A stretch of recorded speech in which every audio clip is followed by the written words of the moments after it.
As a third speaker, we have someone from Tel Aviv, Mr. Greenbaum. He will do his 5-minute presentation.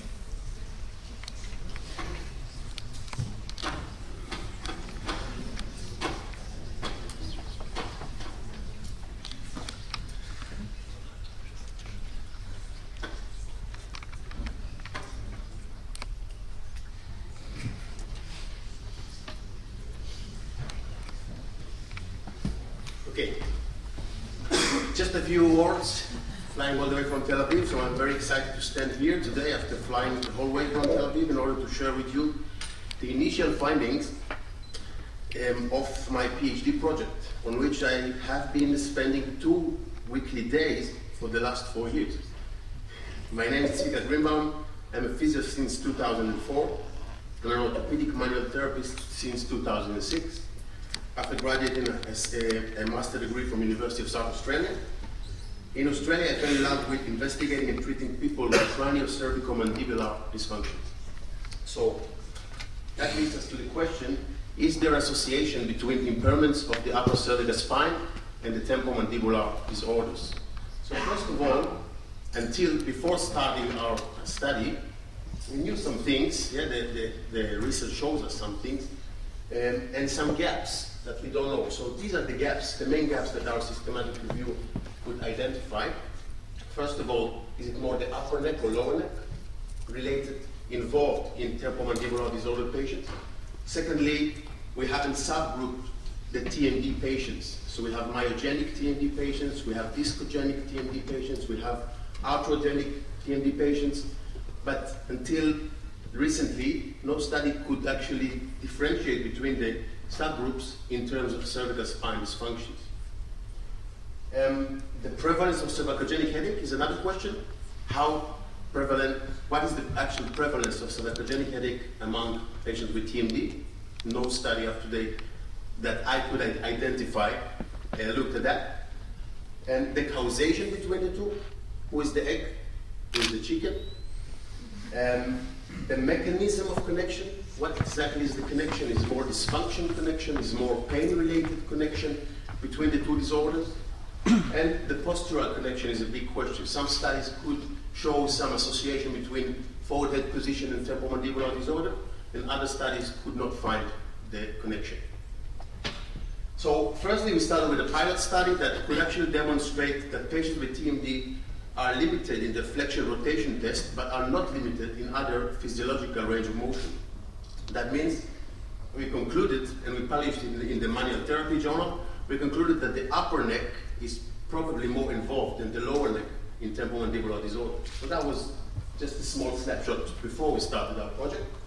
And the main goals of our project is to characterize key performance and pain parameters of the cervical spine, mainly the upper, in subgroups of TMD patients. So it's pain-related, which is mainly the myogenic TMD patients, the intra-articular, which is mainly the disc displacement patients, and the mixed, that are both myofascial and discogenic, disc displacement patients, versus healthy control, and also to assess the prevalence and incidence of cervicogenic headache among TMD patients, comparing pain-related, intra-articular, and mixed subgroups.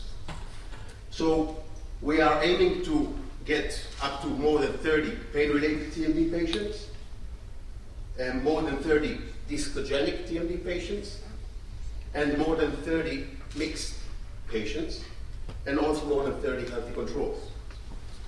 We are taking their cervical spine parameters, the range of motion, the flexion rotation test, proprioception, the performance of the deep neck flexors according to Gwendolyn Jarl and her study group, pain sensitivity threshold, neck disability index, and forward head posture. The cervicogenic headache diagnoses are based on the SJASTAT criteria, and we added a positive flexion rotation test. So it means they need to have all the criteria, but plus positive flexion rotation test, which is less than 32 or 30 degrees.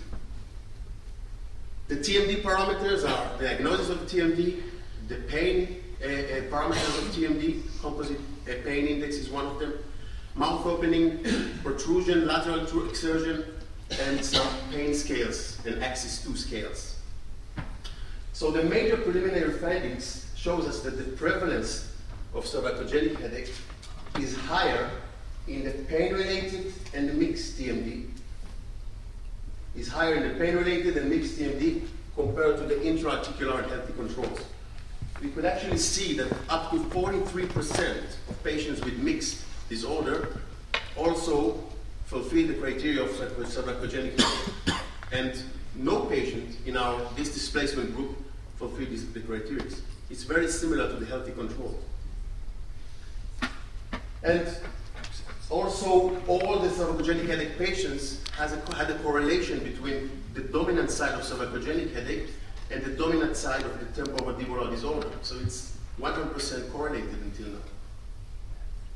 Other findings, so we have some objective findings, some limitation in cervical spine extension, flexion rotation test in both mixed and pain-related TMD. For me, mixed is also pain. Yeah, they have pain, but also this displacement, but mainly they have pain. And the neck disability index scores are higher, so they are more impaired subjectively as well in their neck. But we also found two interesting correlations. One of them is the more you have pain in your face, the more you are likely to go into forwarded position. And the secondly is the more you have temporomandibular pain, the weaker are your deep neck flexors, according to Gwendolen-Joel test. So these are two nice correlations that we found. The mechanism is probably pain. That's what we think. Because when the patient had pain, they have also impairment in the neck. When they have no pain, like the disc displacement patient, they had like their neck was quite fine, almost 100% fine. The limitation is the preliminary results. We have low number of intra-articular TMD patients, maybe only 10 patients up to now. We need to get more. And the incidence of the cervicogenic headache is not clear yet, so we are actually trying to follow them up and see how many of them are developing cervicogenic headache while we are following them up. So we take them without any cervicogenic problem, just a TMD, and we follow them up to see how many of them are developing cervicogenic headache. So, many thanks for the American Academy for Orofacial Pain that supported the study, University of Tel Aviv, and IFOM that accepted me to present my PhD project. Any questions?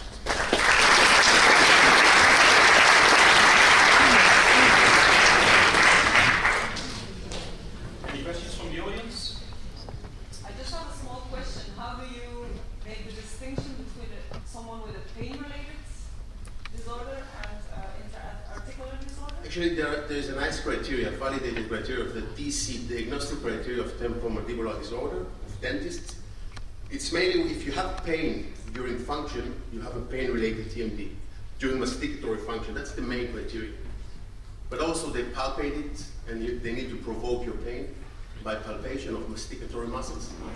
So that's the way to diagnose. This displacement is it's a click that both the patient and the therapist can hear at the same time. If both of us can hear it at the same time, so that's probably this displacement. With reduction, without reduction, that also depends on the history of the patient. But is a disc displacement with reduction a pathological situation? That's a very important question. That's a big question. Is it a problem? According to the DCTMD, diagnostic criteria of temporomandibular disorder, it is a diagnosis. It is a diagnosis of dysfunction of the disc.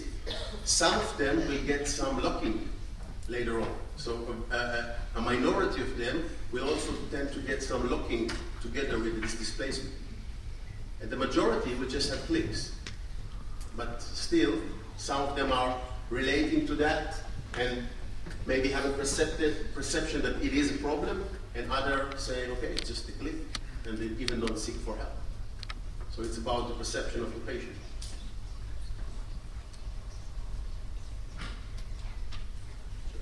Yeah? Do you think that you come up with a classification system which will guide our treatment?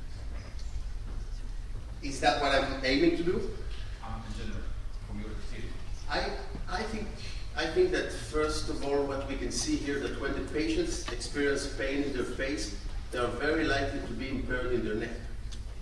And that tells me as a manual therapist to go and assess their neck when they have pain in their face. When they only have clicks in their jaw, that doesn't mean that they need to look for things maybe in day one in their neck. Maybe if later on they're not responding. But I think that's the main clinical implication in my opinion, of these findings, initial findings. Okay, thank you very much, Mr. Greenbaum. We continue.